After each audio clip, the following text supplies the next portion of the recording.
চিন্তা করেন তো, কথার সাথে বলতো জামাত শিবির, কথার সাথে বলতো জামাত বিএনপি, একসাথেই তো আমরা। আমার হাতে তো এখনো রক্তের দাগ নিয়ে লেগে আছে। এই মতিঝিলে 19 দিন ছিলাম রিমান্ডের মধ্যে।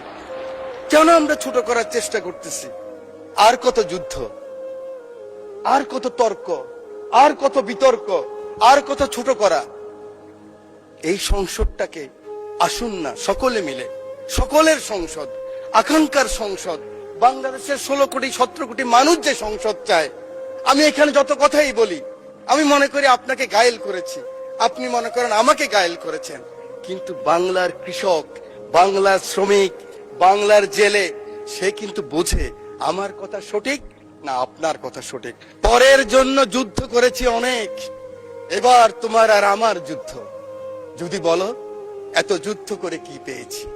তিউনিসিয়ায় পেয়েছি জয়, উগান্ডায় পেয়েছি জনগণের ভালোবাসা, আর প্রতিবেশী বার্মায় পেলাম ঘরে ফেরার তাগাদা। আমি যেন সেই বাতিওয়ালা যে পথ্য পথ্য রাস্তায় বাতি জ্বালিয়ে ফিরি, অথচ যার নিজের ঘরে জমে থাকে দুঃস্ব অন্ধকার। এই অন্ধকার আমরা কাটাতে চাই, এই অমনুষ্য থেকে বের হতে চাই। আমার হাতে তো এখনো রক্তের দাগ নিয়ে লেগে আছে। এই মতিঝিলে 19 দিন ছিলাম রিমান্ডের মধ্যে। মানুষ আর এই হিংসা প্রতিহিংসা আর দেখতে চায় না। আমার মহাসচিব মহোদয় এখানে বসা আছেন, আমার মহাসচিব মহোদয়কে হেলমেট পরাই নিয়ে গেছি, নাম বলতে পারলাম না, একজন সেনাবাহিনীর প্রধানের সাথে মিটিং করার জন্য আজকের কৃষিমন্ত্রীর বাসায়। কারণ ওটা বেশি দিন নয়, 23 সালের কথা বলছি। জীবনের বাজি নিয়েই কথাগুলি করেছি আমরা। আমার নেত্রী 1/11, আমার নেতাকে যখন নিয়ে গেল খবর পেলাম আমি, কারণ 7 দিন আগে শেষ দিন আমার দেখা হয়েছিল আমার নেতা তারেক রহমানের সাথে, বেগম খালেদা জিয়ার সাথে 1/11 পরে হাওয়া ভবনে। সেদিন ছিল ওনার শেষ দিন। খবর পেলাম ওনাকে নিয়ে গেছে, ঢুকে গিয়েছে। 196 জন এমপি ছিল এই পার্লামেন্টে, আমি ঢুকেছি। আমার নেত্রীকে দেখেছি, একজন মা, তার সন্তানের জন্য কি আকুতি, কি কান্না, কি বেদনা বিধুর আমি দেখেছি। আমি সেই কথা মনে রাখতে চাই। আজকে আমরা অনেকে আছি, কিন্তু ষড়যন্ত্র বন্ধ হয়নি। জাতীয়তাবাদী নেতাদেরকে বেঁচে থাকতে হলে অনেক যুদ্ধ করতে হয়, ঐক্যবদ্ধ থাকতে হয়। আমরা সকলে আসুন একমত হই।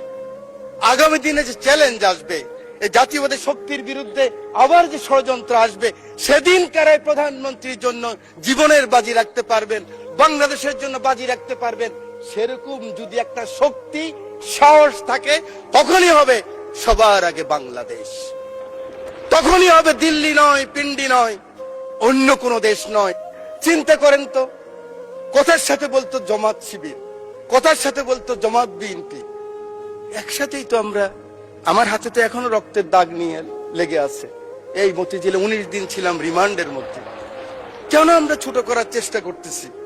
আমি বিশ্বাস করি আমার নেতা ছুটে গেলেন একটু আগে, আমার সেই ভাই এখন আছেন, আমার নেতা তারেক রহমান ছুটে গেলেন, ওখানে গেলেন, দেখলেন।